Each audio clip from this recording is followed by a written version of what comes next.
Assalamualaikum warahmatullahi wabarakatuh. Baiklah, kembali lagi di Darul Amin Sekilas. Kami di sini kedatangan tamu dari Ustadz kita, teman kita, Al Ustadz Faruqi, dengan tema acara pembahasan kali ini dan malam ini yaitu latihan kepemimpinan dalam keorganisasian di Pondok Modern Darul Amin. Benar Ustadz ya?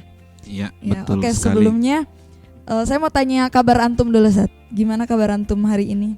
Alhamdulillah baik-baik saja. Ya, semua berjalan sesuai dengan harapan. Oke, Ustadz. Kesibukan antum belakangan ini dari awal, sekarang kan udah tahun 2022 ya, Ustadz ya? Nggak kerasa. Kesibukan antum di awal tahun baru ini? Ya, kesibukan rutinitas sebagaimana kita di pesantren sih sebenarnya. Nggak jauh-jauh dari mengajar, kemudian mengawasi, membimbing, mengontrol kegiatan anak-anak di luar kelas, dan lain sebagainya. Dan alhamdulillah ini kita sudah berada di tahun 2022 ya. Ini nggak terasa. Kenapa? Ya, kita di pesantren banyak kegiatan sehingga kadang-kadang kegiatan itu melupakan waktu kita gitu. Tiba-tiba sudah besok, tiba-tiba sudah 2022 begitu. Jadi berjalan lebih cepat ya, Ustadz ya, tanpa terasa. Perasaannya, tapi sebenarnya waktunya ya tetap begitu saja. Tetap 24 jam sehari ya, Iya, Ustadz betul ya. sekali. Iya, Ustadz. Oke. Sekarang saya mau nanya-nanya sedikit nih, Ustadz ya. Mungkin akan melebar dan meluas tentang opini-opini antum, pendapat antum yang di sini sebagai ustadz yang sudah lama di pondok ini ya, Ustadz ya. Yeah. Oke, yang pertama, apa pengaruh dan juga keterkaitan anak-anak santri yang udah dibilang sudah termasuk kakak kelas, tingkatannya sudah tinggi di SMA kayak SMA 2 gitu. SMA yang akhir, yang kelas 6-nya. Itu dia di sini dilatih untuk menjadi pemimpin-pemimpin di bagian tertentu organisasi kami ya, Opda ya, Ustadz ya namanya. Betul, Di organisasi Opda ini dengan kepercayaan yang dari ustadz-ustazahnya, kepercayaan yang menurut kami lah masih labil gitu, Ustadz. Kan mereka juga masih belajar, masih muda. Menurut antum bagaimana, Ustadz? Ustazah Bella yang kami hormati, menarik sekali sebenarnya di pesantren ya, khususnya ya, di mana santri-santri kita libatkan secara langsung berorganisasi dalam artian baik secara struktur maupun praktek di lapangan, itu betul-betul kita libatkan mereka. Seperti yang tadi ditanyakan, kenapa sih tanggung jawab sebesar itu diberikan kepada anak santri yang umurnya katakanlah 15 sampai 16 tahun ya. Itu umur yang cukup labil buat mereka, sementara tugas amanah yang diberikan kepada mereka itu besar. Seperti ini. Memang organisasi ini sebenarnya tidak sepenuhnya mereka jalankan, ya. Organisasi ini sebenarnya masih dalam bentuk latihan dan pendidikan. Kalau tadi mereka diberikan tanggung jawab penuh, ya tidak juga. Ya, mereka sudah kita atur, ya, seberapa apa batas-batasan wewenang yang mereka jalankan, apa tugas-tugas mereka itu sudah kita atur. Intinya tidak diberikan 100% wewenang kepada mereka karena memang mereka itu masih dalam tahap latihan dan pendidikan. Terus selanjutnya, kenapa mereka harus kita libatkan secara langsung berorganisasi. Ini secara umum ya sudah dipahami bahwa organisasi itu banyak sekali nilai-nilai yang baik ya, yang dapat kita ajarkan atau kita bentuk kepada santri ya. Ada kepemimpinan, kemudian tanggung jawab, kemudian kerjasama, keterbukaan, kemudian kejujuran, dan nilai-nilai positif yang lainnya. Jangankan mereka yang sudah berusia 15-16 yang masih labil itu, pendidikan karakter ini, nilai-nilai positif ini bahkan sebenarnya itu sudah ditanamkan dari sejak mereka kecil, bahkan sebelum masuk sekolah ya, itu sudah ditanamkan meskipun belum bentuk pengajaran. Nah, belum bentuk pengajaran tapi masih sifat praktek, misalkan antri disuruh. Nah, jadi sebenarnya ya sebagai bentuk latihan dan pendidikan dan juga di bawah kontrol dan bimbingan guru, ya itu saya kira tidak ada masalah. Meskipun ya semua ada masalah nanti ke depan ketika mereka menjalankan tugasnya ada masalah. Tapi itulah karena latihan, ada bimbingan, saya kira itu tidak ada masalah. Yang penting kita ambil nilai-nilai positifnya, bahwa dari organisasi ini nanti mereka akan dilatih kepemimpinannya, kejujurannya, kerjasamanya, dan lain sebagainya. Saya kira begitu Ustazah Bella.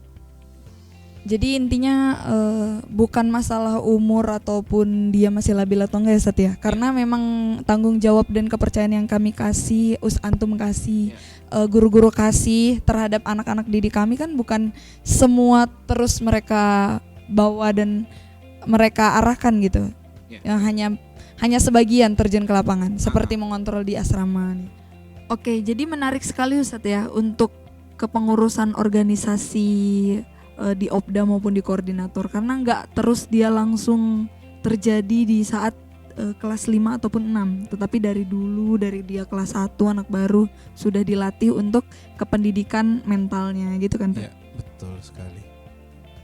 Nah, jadi begini Zat, seperti apa yang sudah kita saksikan bareng-bareng nih ya, dari awal-awal bulan Januari hingga sekarang akhir bulan ini, kita udah menyaksikan acara-acara pergantian dan pelantikan kepengurusan untuk organisasi Opda dan juga untuk keorganisasian di Gerakan Pramuka ya Zat ya? Ya, betul sekali. Namun untuk tahun ini kita lihat bareng-bareng sebagaimana mestinya dia berbeda, nggak seperti tahun-tahun sebelumnya Ustaz.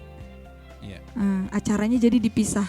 Acaranya Opda dulu, baru kemudian untuk organisasi pramukanya. Iya. Nah, menurut antum bagaimana Ustaz untuk dipisahnya ini? Jadi begini, Ustazah Bella, sebelum saya jawab, ini sedikit saya sampaikan karena ini penting juga untuk dipahami bahwa meskipun organisasi ini merupakan latihan bagi mereka,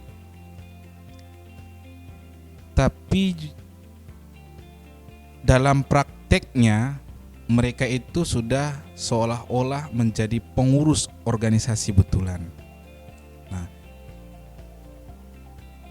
mereka mengikuti kegiatan ini dengan serius.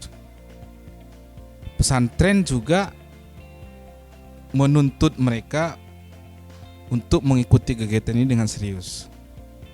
Maka tahapan-tahapannya ketika pergantian itu juga dilakukan secara serius. Mulai dari penyeleksian kandidat ketua, dan ini melewati beberapa proses juga, musyawarah wali kelas dengan pengasuhan, kemudian diajukan kepada pimpinan.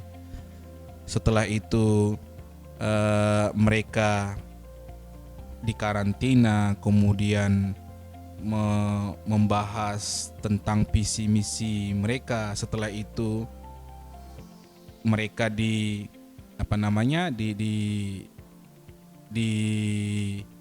ditampilkan di depan para santri untuk menyampaikan visi misi mereka.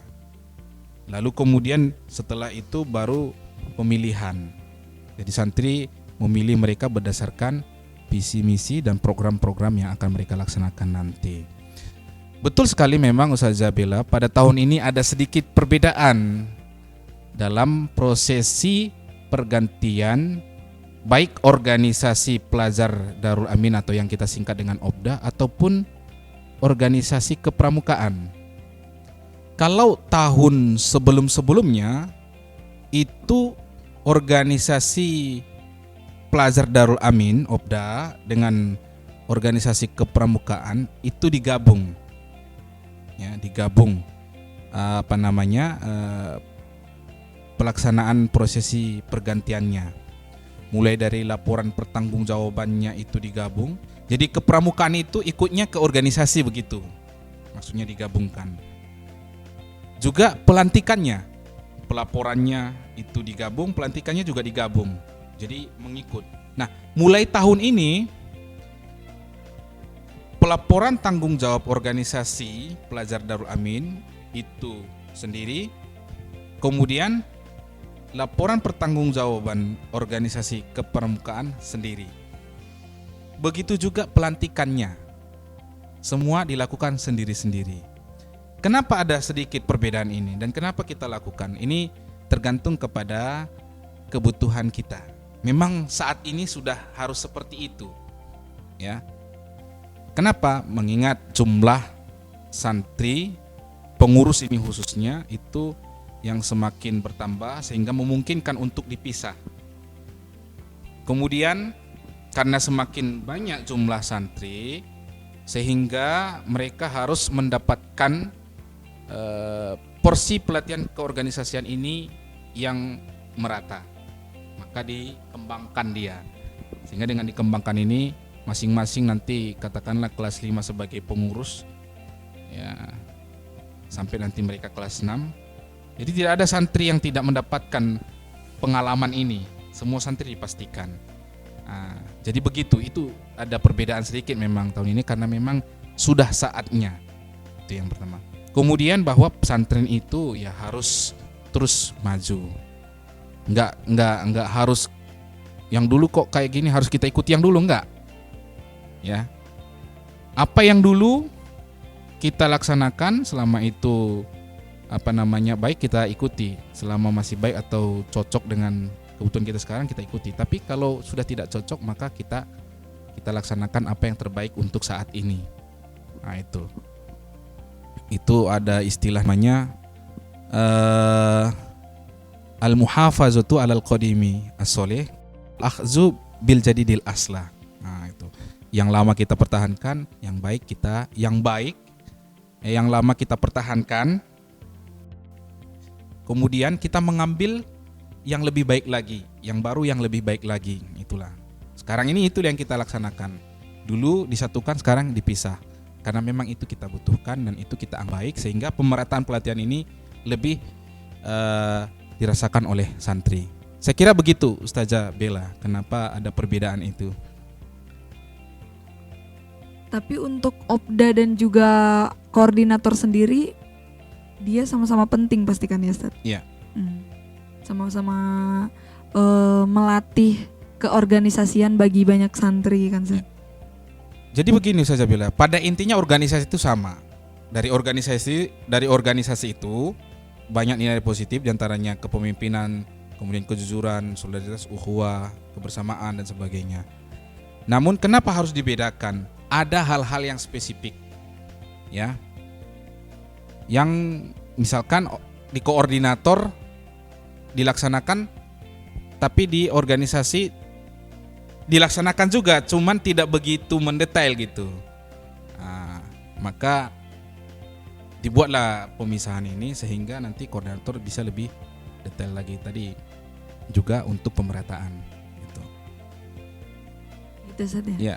Ya, pasti kami semua pun mengharapkan yang terbaik untuk keorganisasian OPDA maupun di koordinator gerakan pramukanya. Iya, betul sekali. Memang harapan kita semuanya semoga kepengurusan organisasi pada tahun ini lebih baik, ya, lebih sukses, lebih berhasil, sehingga memberikan kemajuan baik untuk dirinya sendiri dan juga kepada daerah yang kita cintai ini.